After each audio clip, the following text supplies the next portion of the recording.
Future Sense is a podcast edited from the radio show of the same name, broadcast on Bay FM in Byron Bay, Australia at bayfm.org.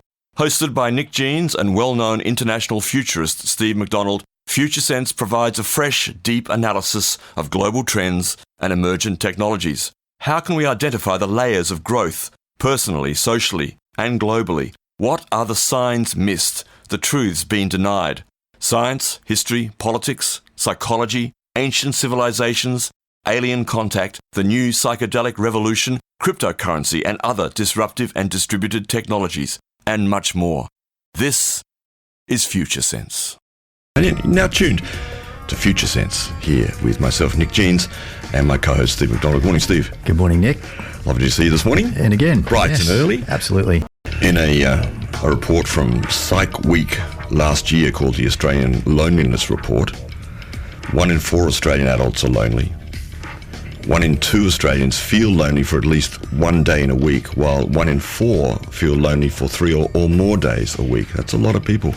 Nearly 55% of the population feel they lack companionship, at least sometimes. And 1 in 4 Australians experience high levels of social interaction anxiety. Interesting statistics. We're going to look at this area of mental health today, aren't we? We are, and we're going to talk about how this is a symptom of the values shift that's underway globally, and how this is manifesting locally in loneliness, and particularly in young people. And because young people are being born into a world of greater complexity, they tend to adapt quite quickly to what the environment is demanding, and young people perhaps are generally more adaptive because they haven't developed rigidity through conditioning over God time. For that. But that's not a sort of a blanket statement. No. Of course, many old people are very adaptable as well. But so we're seeing this, and it's being reported in the media a fair bit at the moment, that loneliness is a big issue for young people, and that is a factor of the life conditions that we've created through the scientific industrial era, and the technology that we're using now as well. So we're going to talk first up just about this general pendulum swing that we get as we move through the different value systems, either as we grow as individuals, or if you want to look at the whole of humanity's history as we've swung from one paradigm to the next. We go through these periods of being individually focused and periods of being communally focused, and there are various dynamics that fall out of that in terms of the change dynamics at the end of one of those periods. And we'll zoom in on the current one, and loneliness in particular, during this show. It's interesting what you say about young people. The same report that I quoted from there, from Psychology Week from last year, the Australian Loneliness Report, does say that Australians over 65 years are least lonely. Other age groups experience similar levels of loneliness over the range there. Australians over 65 years also report better physical and mental health, lower levels of social interaction anxiety, fewer depression symptoms, and greater social interaction than younger Australians. It's quite telling statistics. That is interesting, and I wonder if there's also less use of technology, social technology in those older age groups as well, which might be a factor there. Absolutely. You're on Bay FM. You're tuned to Future Sense here with Nick Jeans, Steve McDonald, and we're looking at the state of mental health in the world, and as we pass through the value systems. We are, and we're going to take it right back to a very, very basic dynamic, which makes it fairly easy to understand, and also somewhat easier to solve some of the issues that are arising during this transition time. And that is simply looking at this we versus me pendulum dynamic that we see in the value systems, either through our individual growth as we grow from infants through to adults, or through the whole evolution of our species. And that particularly applies to the current time where we're in this global values shift, and talking very generally at a global level, how we're coming to the end of the scientific industrial era, which has been an individually oriented era, and we're moving into a communal era, which is the emerging relativistic humanistic, network-centric way of living that we can see starting to emerge. And so as we go through these systems, inevitably, if you imagine that there's a pendulum swinging between a communal focus and an individual focus, as the pendulum reaches an extreme, then we really feel that absence of the other, and we get drawn back towards the other again, and that's kind of like the engine also that's driving this movement. You can probably relate to that, everybody individually on a sort of daily or weekly basis also. I guess that sort of happens in a very sort of minimal way for all of us. It does, and that's the interesting thing about these patterns, which Claire Graves amazingly identified, is they're fractal patterns. So even when we're in the midst of a communal system, you still get little pockets of individuality. And I guess a simple way of looking at it is just from a Taoist point of view in the Yin-Yang pattern, right? Most people, I guess, would be familiar with that Yin-Yang diagram, the Tai Chi symbols, it's called, with the black and the white, and each one has the dot of the other in the middle of it. So in the midst of maximum Yang, you've got the seed of Yin being born, and vice versa. And it's a really, really simple but amazingly insightful and useful way of thinking about these dynamics, is that if you create a whole lot of something, it's going to give birth to its opposite. Yeah. And of course, as I said, that does happen on a daily basis with the smallest things, that fractal expression of that dynamic in yourself. It's a useful thing to watch that, actually. That's right, yeah, if you're feeling a bit fractaled. Totally fracked up. Yeah. Seriously fracked up. Right here in Byron Bay at the moment, there's I think it's a presentation or a show going on, isn't there? I'm seeing signs by the roadside of that say Flick Fossil Fuels. Oh, yes. Some sort of an event that's coming up, and they've spelt the word flick very carefully, so they've kind of run the L and the I together. If you stand back and look at it from a distance, it doesn't look like flick, it looks like something else. That's right. Well, and that word now has become so common that we can even say that in context on radio, and it's certainly in a number of songs, and that itself is interesting how the language changes, of course. Fractal, yes. Yeah, fractal, yeah. That's the word. Right. So back to the yin and the yang.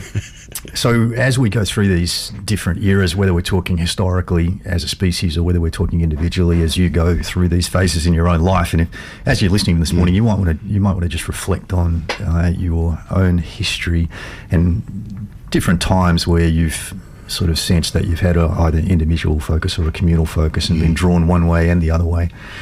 And each one of those is also related to, in this first tier of consciousness, so the first 6 value sets, it's related to the dominance of the left or right brain. So when we have a left brain focus, we are usually in a masculine or yang or individually focused value set, and vice versa. So right brain is feminine, communal focus.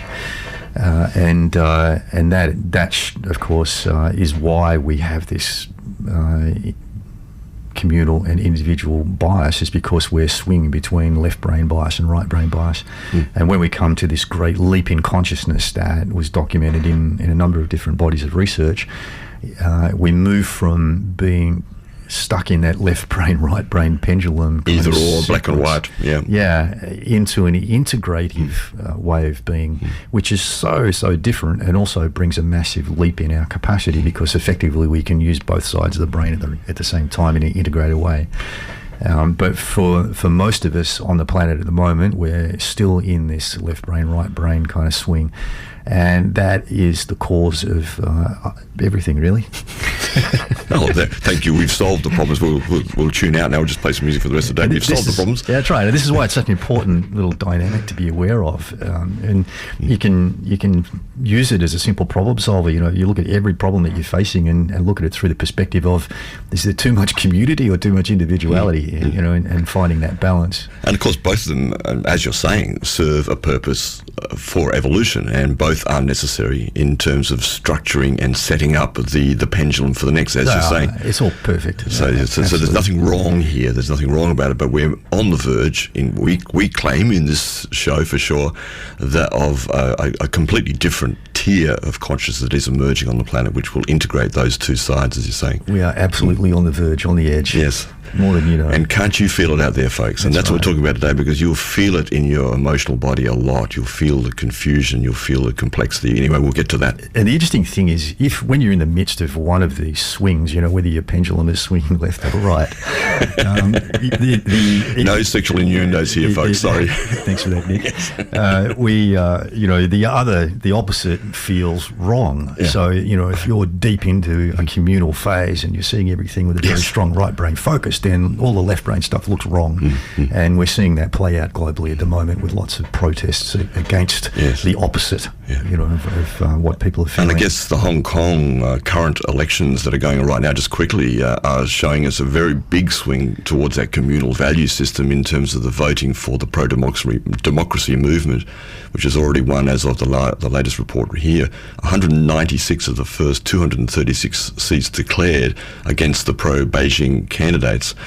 That's a pretty interesting movement right there in that particular locality. It's a great extreme example, and if you look around the world, you'll see this same dynamic happening in many, many different places at the moment, where people are feeling the excess of control, I guess dominance, Mm.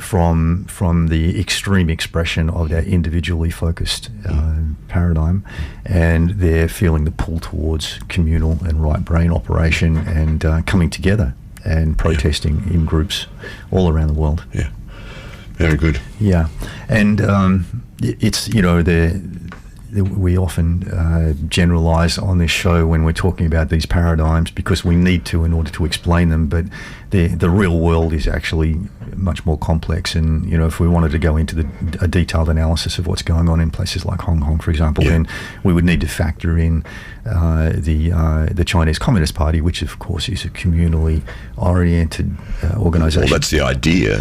I don't know how much it really is a communally oriented structure system. That's its history. That's its history. And of course, in communal systems, it's all about conformity, and not necessarily conformity in a pushy way, but conformity through desire. And we're seeing that emerge with the relativistic paradigm, which is the next level along from scientific industrial, how people are being drawn to come together in community and conform to a set of values or morals. Yeah.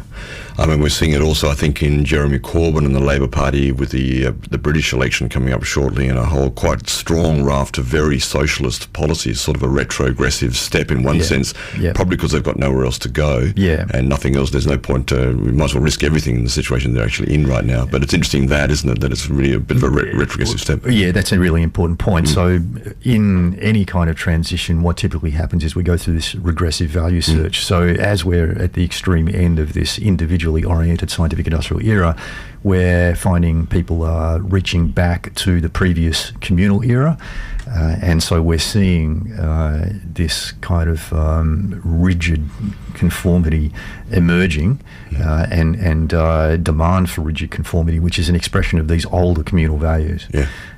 So even though we are at an extreme point of individuality, the change dynamic takes us back to the old communal values. So that can be perhaps a little bit confusing when you look at what's going on in the world, but it's a natural expression of the change dynamic. And of course it resonates with a lot of people, I imagine, in Britain who don't really know what the future holds, like most of us, and are worried about Brexit one way or the other, that maybe if we go back to this sort of social equality, this egalitarian ideal, let's distribute the resources and so forth, then we'll solve all the problems. But it's not really as simple as that now. No, but it's a normal dynamic. So we're, at some deep subconscious level, we're aware that there's too much individuality and we need more community. And the only community we know is what's in the past, because we can't see into the future. So we're reaching back to try out those old communal ways from the past to see if they work.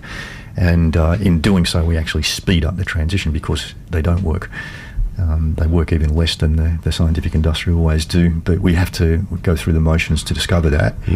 But in the process, we charge up our fuel tanks for change. Well, that's good. I mean, obviously, that's a difficult thing for many people who are in the green value system, you could say, or coming into green. And by green, we're talking about this emerging relativistic, humanistic. Yes, exactly. That is the only place to go, because we don't know a different way of being communal, a more integrated way, a more more evolved way, I guess you could put it. And it is informative as well. I mean, another dynamic that we're seeing in this shift from individual to communal is also reaching back to older tribal communal value sets, and there is wisdom in these old systems, so we shouldn't can them all together, even though they're not sufficient to solve the complex problems that we're facing now. They are useful and informative in terms of helping us remember how to be in community. Yes, and actually just to feel that community, to feel connected to another, to feel safe in this very complex and chaotic time, to go back to those ideas of tribalism, the earlier ideas, and also to the revisiting of Indigenous wisdom, which, as you're saying, is extremely valuable, but doesn't hold all the answers, as nothing that we've done so far really does hold all the answers. That's where we're coming to a place where an integration of the many different layers of human consciousness and expressions come into a different form, a different formation, different structure. Yeah, and isn't it interesting at this time in history, as here we are presenting this Future Sense show, which is going all around the world and talking about value shift, that I happen to be rediscovering my Indigenous roots. So you did. We talked about that last week. Yeah, very interesting indeed. Very timely, in fact. All right, we might take a short break and we'll come back and just unpack this pendulum me-we dynamic a little bit further, and before we go on to talking about being lonely. You're resonating right now on Future Sense with Steve McDonald and Nick Jeans. You're now tuned to Future Sense at 9:38 here with Steve McDonald and Nick Jeans through till 11 o'clock. A couple of texts that have come in. We'll look at one first. We mentioned fractal a little while ago, and someone's written and said, "Hi guys, how do you define fractal?" That's a good, just for those who don't know how we use that word here. Sure. What we mean is a pattern that's self-similar at different scales. So it doesn't matter whether you're looking at it from a distance or you zoom into a little part of the pattern. It basically looks the same shape. Yeah. There is another text. I will throw this out here now. Maybe we won't answer it, but I like the idea of Michael Tellinger and his Ubuntu. I don't know if you're familiar very much with Ubuntu. I had Michael Tellinger here in the studio a couple of times when he was here a couple of years ago, with a COE, a Council of Elders, but no democracy. Every case that comes before them discussed with the individual as to work out the problem, resolve and healing remedy. Is that very different from any other sort of council of elders or a group of tribal sort of situation, you think? Yeah, if you look at the evolution of community, across the whole spiral of development, the complexity increases and the coping capacity increases as well. So the further you go up the evolutionary spiral, the more coping capacity you'll get in the communal systems and the individual systems. So you see very similar dynamics, but with subtle changes, which just makes that coping capacity better. I mean, ultimately, having a group of wise people consult about a decision, with whoever has the problem is ultimately going to capture more intelligence than having one individual, listening to the problem and making the decision. So you can see the capture more intelligence. I like that. And as you go up the spiral, you'll go from elders within a tribal setting to a council, a ruling council in the fourth system. And looking back in history, you would have that kind of thing in a class-based society. So the ruling council would be representative of a particular class of society. Yes. And then if you go into the emerging paradigm, you'll get also a consultative group, but it would be representative of, ideally, all aspects of society rather than just a single class of society. So you can see how, as you progress there, you're going from a sort of a communal subset in a tribe to a representative of a whole class across a society to a representative in a more complete way of the whole society. Although even as I speak, I feel the need to point out that even in the emerging paradigm, the desire or the intention is to be representative of the whole of society, but ultimately it doesn't turn out that way. Because of the limits of the first tier dynamics in values. Partly that, I guess, is the obvious one, which is a rejection of the previous layers, particularly of the current dominant paradigm. Exactly. So in this emerging paradigm, you hear people say, everybody needs to get a say, everybody needs to be listened to, everybody needs to be catered for, but then there is it's almost a subconscious exclusion of the previous paradigm, the people that are still living according to the previous paradigm because of that rejection factor. And it's understandable that we do that because that's what we do. So it's not a judgment about that, but it is not the final. Not the final place that we're going to come to rest to sort of solve problems. No, there will be more capable systems to come, and it's it's good to just acknowledge that as well, because it's not something that gets spoken about, and it's a built-in limitation to this emerging paradigm where people say everyone needs to be considered, but then they quite actively reject people that don't have the similar values to them, and particularly people who are still living according to the older values. which ends up, of course, in the area of excessive political correctness, one could argue, but that's another topic, really. It is. We'll save that for another show. Yes. Indeed. So let's just unpack this pendulum swing thing a little bit more, because this is a really useful way of understanding problems from a simple pattern recognition perspective, and maybe thinking up ways to address those problems. So we've been talking about this left brain, right brain dominance that we see show up in successive value systems, whether it's us growing through these or whether it's the whole of humanity evolving through different eras that are themed this way. We can call the left brain, right brain also masculine or feminine, and individual or communal. Or any of those labels work. It's a basic duality. Yeah. So in the masculine systems, the left brain oriented systems, there tends to be an external focus. It's about how can I change the external world to fit with what I want. And in the feminine communal systems, there tends to be an internal focus. It's how do I change myself? How do I adapt to what the world needs from me? So two very different dynamics. And if we look at how change occurs, both within these systems and when the systems reach their limit or their lifespan and start to dissolve into the other, just in the same way that Yin-Yang diagram shows one dissolving into the other. In the crucible is the word that comes up for me. Yeah, exactly. In the feminine systems, it's about internal change, changing yourself, adapting to the world. And in those systems, we get the building of moral frameworks, because we are learning to and living in community. We have to come to some agreement around conformity, some agreement around what the moral framework is, what it's right to do and what it's not right to do.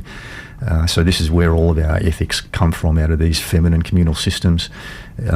We have to build community stability, and of course the moral framework is one way of holding that together. But within that crucible, as you say, even the Holy Grail, of course the myth of the Holy Grail comes from this same theme. It's like a feminine womb in a woman's body. It's where things are gestated and grow. They come into creation within that crucible. And they're nurtured, the potential is nurtured, and there's a gathering of energy. And that last principle is quite important. So, and this comes back to basic yin and yang, and this is why I'm so interested in Taoism, because it's such a simple breakdown of these dynamics. If you create yin, in other words, if you create emptiness or crucible, then it will gather yang and give birth to yang. And if you expend a whole lot of energy, then you create an emptiness, which is the yin being birthed.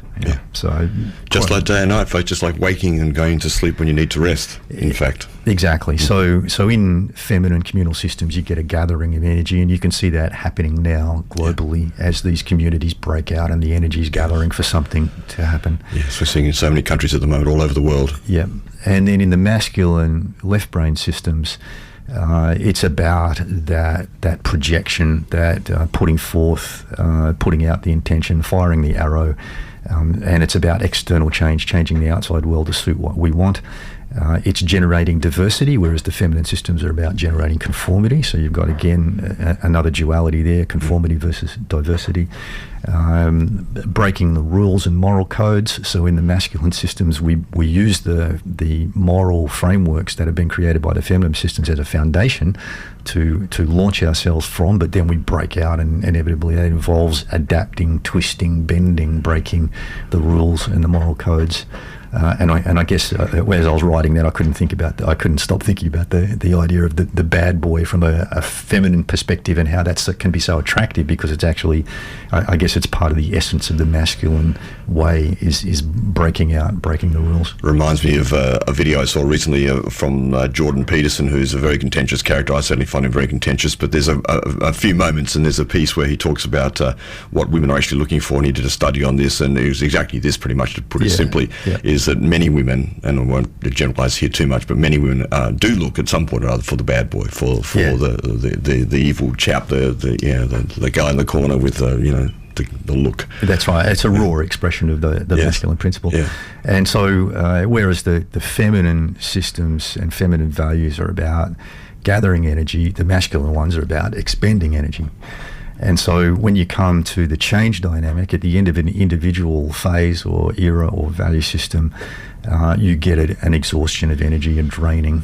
And historically, if we look back at humanity and our move from the masculine systems like hunter-gatherer, as a hunter-gatherer, the world is a pretty scary place and there's lots of dangers, and so you become over-vigilant in trying to maintain your safety, and that over-vigilance is an exhaustion of energy, and you move into the feminine tribal system and come together as a group to share the safety and guarding aspects and those sorts of things, and that again allows you to gather energy because some people get to rest while others are on guard and those sorts of things.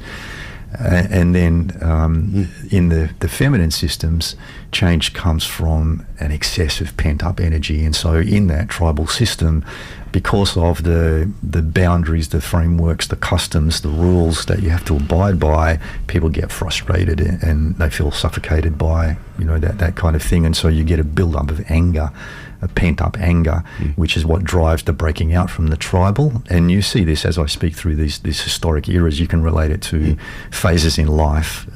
So the family phase of how teenagers eventually come to the point of being frustrated and angry from all the family rules, and they want to break out. And so at a historical level, that then takes us into the warlike, egocentric era, where we get a scattering of energy because we break out of the tribal boundaries and we want to get out and dominate the world, and our energy gets scattered everywhere, and so it becomes exhausted, and that is the transition into the fourth, which represents the agricultural era at a species level. Where again we come together, we learn to grow our crops large scale so we can live together in large communities, and we get to gather our energy again and create that solid platform with a moral framework. But again, living in community generates frustration, particularly in the agricultural value set, because all of the rewards are always later. It's like, you'll get to heaven when you die, you work 40 years, then you get your gold watch, that kind of stuff. And so that creates frustration. So it's that gathers energy, which causes the breakout into the scientific industrial. And again, you get the ripping apart of the moral frameworks and the expenditure of energy. And typically at the end of the scientific industrial kind of way of living, it's burnout. Corporate burnout is the classic expenditure of energy, which is the transition factor. And of course, we're seeing many people go through that right now, because this is really the dominant framework for society globally, is this scientific industrial framework. So that burnout, the expenditure of energy, expenditure of resources, we're literally burning out the planet at the moment, aren't we? That's exactly right. It's happening very locally in many different places. So same dynamic. And then the gathering energy comes again through the emerging paradigm, which is another communal right brain dominated paradigm. And this time the gathering of energy, because of the permissiveness, the demand for freedom in this emerging paradigm, the breakdown of hierarchical structures, what that gathering energy is going to create this time, and this is in the future mostly, is chaos.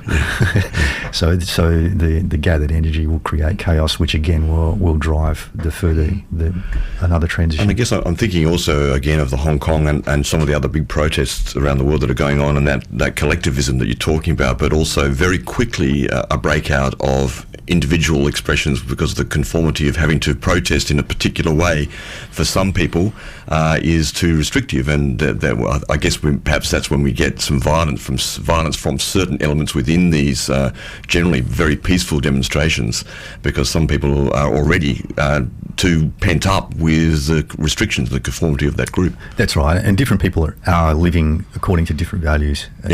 When you look at a whole society, you've got a diversity of values. There's never a society that has everybody at the same value set. And it's such a huge thing, just that point, isn't it? Especially when it comes to change on the planet right now, is you can't assume, nor should you, that everybody, just because they have the same supposedly declared value systems, actually will have those value systems when pressed and when put in the front line, so to speak, of change. Yeah, and even if you look at, if you had a homogenous value set in a community, because of the yin-yang dynamic, where an excess of something gives birth to the opposite, you're always going to get that little opposite factor in there, in little bits and pieces. So even in a strongly individually oriented system, you'll still get a gang dynamic developing.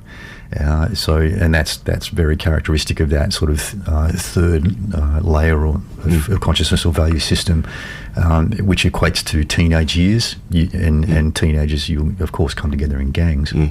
I guess that with a power dynamic expresses largely in corporations, for example, corporate tribes within corporations. Exactly. So the corporation being an individually oriented, a corporation even has the legal status in the law, of an individual. Exactly, right? Since about 1880 or so. Yeah, but you still get the little tribes within. So it's a natural thing that you get the seed of the opposite in whatever you're trying to create, and that's another problem-solving tool as well, to understand that if you create too much of something and there's not enough balance, you're going to generate the opposite of it. Yeah, we'll take a break here. You're tuned to Future Sense. It's 9:53 a.m. You're tuned with Steve McDonald and Nick Jeans.